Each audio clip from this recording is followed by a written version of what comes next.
చూపు తిప్పుకోకుండా చేసే అందం, అదిరిపోయే నటన, డాన్స్ ఎక్స్ప్రెషన్స్తో అందరి మనసుని కొల్లగొట్టేసిన బిగ్ బాస్ బ్యూటీ శ్రీ సత్య గత ఏడాది బిగ్ బాస్ షోలో పాల్గొని తన క్రేజ్ని రెట్టింపు చేసుకుంది. దీంతో మరిన్ని అవకాశాలని దక్కించుకుంటూ సత్తా చాటుతోంది. అలాగే శ్రీ సత్య సోషల్ మీడియాలోనూ యమ సందడి చేస్తోంది.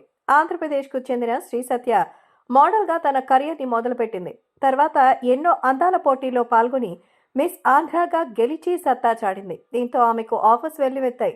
అప్పుడే ఏకంగా నేను శైలజ సినిమాలో రామ్ పోతినేని లవర్గా నటించింది. తర్వాత గోదావరి నవ్వింది, లవ్ స్కెచ్ చిత్రాలను చేసింది. ఇక డిఫరెంట్ యాటిట్యూడ్తో లేడీ మోనార్క్ అనిపించిన శ్రీ సత్య బిగ్ బాస్ హౌస్లో అడుగుపెట్టినప్పుడు ఒక మాట ఉంది.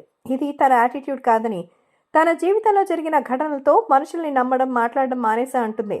అందుకే ఇలా ఉన్నానంటూ కామెంట్ చేసింది. ప్రేమించి పెళ్లి వరకు వెళ్లి నిశ్చితార్థం చేసుకున్న తర్వాత పెళ్లి చెడిపోవడం, ఆ ప్రేమించినోడే తనని మోసం చేయడంతో పెళ్లిపీటలు ఎక్కకుండానే పెళ్లి క్యాన్సిల్ చేసుకుంది శ్రీ సత్య.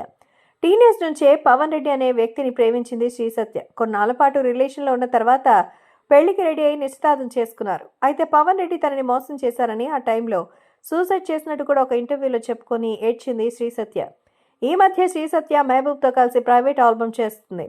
వీటికి నెటిజన్స్ నుంచి మంచి రెస్పాన్స్ వస్తోంది. రీసెంట్గా కూడా ఒక వీడియో చేసింది. ఈ సాంగ్ లాంచ్ ఈవెంట్లో సత్య మాట్లాడుతూ, రామ్ పోతినేని కోసమే నేను సినిమాల్లోకి వచ్చాను. ఆయన సినిమాతోనే ఎంట్రీ ఇచ్చాను. మళ్ళీ ఆయనతో కలిసి నటించే అదృష్టం కోసం ఎదురు చూస్తున్నానంటూ చెప్పుకురాగా ఆమెకి రామ్ అంటే ఎంత ఇష్టమో అర్థమవుతుందని కొందరు క్రేజీ కామెంట్స్ అయితే చేస్తున్నారు. మొత్తానికి శ్రీ సత్యకి మంచి ఆలోచనలే ఉన్నాయి.